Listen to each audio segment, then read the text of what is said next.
तो आज का फर्स्ट वर्ड है पूर्वज। पूर्वज वे होते हैं जैसे कि हमारे दादा दादी होते हैं, उनसे भी पहले की जो पीढ़ी होती है, जैसे कि हमारे परदादा या उनके भी परदादा, उन्हें हम पूर्वज कहते हैं। और पूर्वज को हम इंग्लिश में बोलते हैं एंसिस्टर। एंसिस्टर मतलब पूर्वज। नेक्स्ट वर्ड है जमाई या दामाद। जमाई या दामाद वो होता है जो कि हमारी बेटी का पति होता है, और इसे हम इंग्लिश में बोलते हैं सन in law. Sun in law मतलब दामाद। नेक्स्ट है घर जमाई। घर जमाई वो होता है जो कि अपनी ससुराल में जाके रहे, यानी कि सास के घर पर जाकर रहे, और इसे हम इंग्लिश में बोलते हैं resident son in law. Resident son in law. Next word है बहू। बहू वह होती है जो कि आपके पुत्र की पत्नी होती है, और इसे हम इंग्लिश में बोलते हैं daughter in law. Daughter in law मतलब बहू। नेक्स्ट वर्ड है सास। सास को हम इंग्लिश में बोलते हैं mother in law. Mother in law मतलब सास। नेक्स्ट वर्ड है ससुर। ससुर को हम इंग्लिश में बोलते हैं father in law. Father in law मतलब ससुर। नेक्स्ट वर्ड है जेठ, साला या देवर। हम इन तीनों को इंग्लिश में बोलते हैं brother in law. Brother in law मतलब जेठ, साला या देवर। नेक्स्ट वर्ड है जीजा, बहनोई या नंदोई। इन तीनों को हम इंग्लिश में बोलते हैं brother in law. Brother in law मतलब जीजा, बहनोई या नंदोई। नेक्स्ट वर्ड है ननंद या साली, और इसे हम इंग्लिश में बोलते हैं sister in law. Sister in law मतलब ननंद या साली। नेक्स्ट वर्ड है भाभी। भाभी को हम इंग्लिश में बोलते हैं sister in law. Sister in law मतलब भाभी। नेक्स्ट वर्ड है समधी। इसे हम इंग्लिश में बोलते हैं father of a son in law. Father of a son in law मतलब समधी। इसके अलावा हम इसे father of a daughter in law भी बोलते हैं। Father of a daughter in law मतलब समधी। इसमें हमारा father of a son in law से संबंध है। जैसे हमारा कोई दामाद है तो उसके फादर को हम father of a son in law बोलेंगे, और अगर आपकी बहू है तो उसके पिता को हम बोलेंगे father of a daughter in law. इस प्रकार से ये आपके क्या लगे, समधी। इसी प्रकार से हम समधन को भी समझेंगे। वैसे समधन को हम इंग्लिश में बोलते हैं mother of a son in law. Mother of a son in law या mother of a daughter in law या mother of a daughter in law. Next है पोता या नाती। पोता या नाती को हम इंग्लिश में बोलते हैं ग्रैंडसन। ग्रैंडसन मतलब पोता या नाती। नेक्स्ट है पोती या नातिन। पोती या नातिन को हम इंग्लिश में बोलते हैं ग्रैंड डॉटर। ग्रैंड डॉटर मतलब पोती या नातिन। नेक्स्ट वर्ड है दादाजी।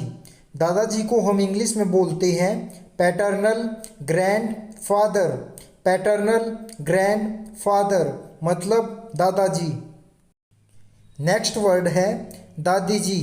दादी जी को हम इंग्लिश में बोलते हैं paternal grand mother. Paternal grand mother मतलब दादी जी। नेक्स्ट वर्ड है नाना जी। नाना जी को हम इंग्लिश में बोलते हैं maternal grand father. Maternal grand father मतलब नाना जी। नेक्स्ट वर्ड है नानी जी। नानी जी को हम इंग्लिश में बोलते हैं maternal grand mother. Maternal grand mother मतलब नानी जी। आप इस बात को हमेशा याद रखिएगा, जो फादर साइड के रिलेशन होते हैं, यानी कि पापा के साइड के जो रिश्ते होते हैं, उन्हें हम पैटर्नल बोलते हैं, और जो मदर साइड के रिलेशन होते हैं, यानी कि जो माँ के साइड के रिश्ते होते हैं, उन्हें हम मैटरनल बोलते हैं। नेक्स्ट वर्ड है परदादा।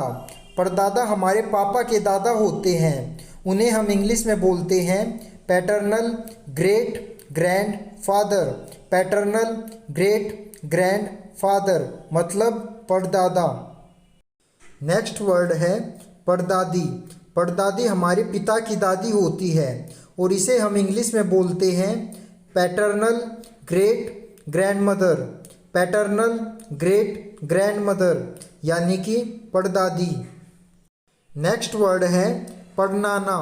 पड़नाना आपकी मम्मी के दादाजी होते हैं और इन्हें हम इंग्लिश में बोलते हैं maternal great grandfather, maternal great grandfather मतलब पड़नाना। नेक्स्ट वर्ड है पड़नानी।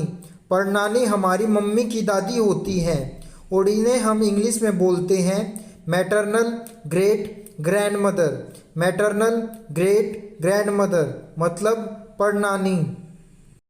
नेक्स्ट वर्ड है चाचा, ताऊ या फूफा। इन सब को हम इंग्लिश में बोलते हैं पैटर्नल अंकल, पैटर्नल अंकल मतलब चाचा, ताऊ या फूफा।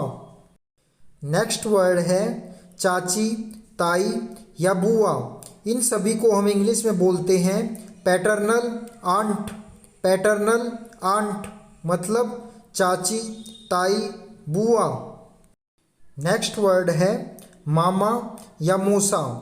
इन्हें हम इंग्लिश में बोलते हैं मैटरनल अंकल, मैटरनल अंकल मतलब मामा या मौसा। नेक्स्ट वर्ड है मामी या मौसी। इन्हें हम इंग्लिश में बोलते हैं मैटरनल आंट, मैटरनल आंट मतलब मामी या मौसी। नेक्स्ट वर्ड है भतीजा या भांजा। इन्हें हम इंग्लिश में बोलते हैं नेफ्यू, नेफ्यू मतलब भतीजा या भांजा। नेक्स्ट वर्ड है भतीजी या भांजी। इन्हें हम इंग्लिश में बोलते हैं नीस, नीस मतलब भतीजी या भांजी। नेक्स्ट वर्ड है चचेरे, मौसेरे, ममेरे, फुफेरे भाई या बहन को हम इंग्लिश में बोलते हैं कज़न, कज़न मतलब चचेरे, मौसेरे, ममेरे, फुफेरे भाई या बहन। आप हमेशा याद रखिएगा, हम अपने इन सभी भाई या बहन को कज़न सिस्टर या कज़न ब्रोदर नहीं बोल सकते, ये गलत इंग्लिश है। हम इन्हें हमेशा कज़न ही बोलेंगे। नेक्स्ट वर्ड है सगा भाई। सगा भाई वो होता है जो एक ही माँ बाप से पैदा हुआ हो और इसे हम इंग्लिश में बोलेंगे फुल ब्रोदर, फुल ब्रोदर मतलब सगा भाई। और सगी बहन को हम इंग्लिश में बोलते हैं फुल सिस्टर, फुल सिस्टर मतलब सगी बहन। नेक्स्ट वर्ड है सोतेला। सोतेला को हम इंग्लिश में बोलते हैं स्टेप, स्टेप मतलब सोतेला। जैसे सोतेली माँ, इसे हम इंग्लिश में बोलते हैं स्टेप मदर, स्टेप मदर मतलब सोतेली माँ। नेक्स्ट वर्ड है सोतेला बाप। सोतेला बाप को हम इंग्लिश में बोलते हैं स्टेप फादर, स्टेप फादर मतलब सोतेला बाप। नेक्स्ट वर्ड है सोतेला भाई। सोतेला भाई को हम इंग्लिश में बोलते हैं स्टेप ब्रोदर, स्टेप ब्रोदर मतलब सोतेला भाई। नेक्स्ट वर्ड है सोतेली बहन। सोतेली बहन को हम इंग्लिश में बोलते हैं स्टेप सिस्टर, स्टेप सिस्टर मतलब सोतेली बहन। नेक्स्ट वर्ड है सोतन। सोतन को हम इंग्लिश में बोलते हैं को वाइफ, को वाइफ मतलब सोतन।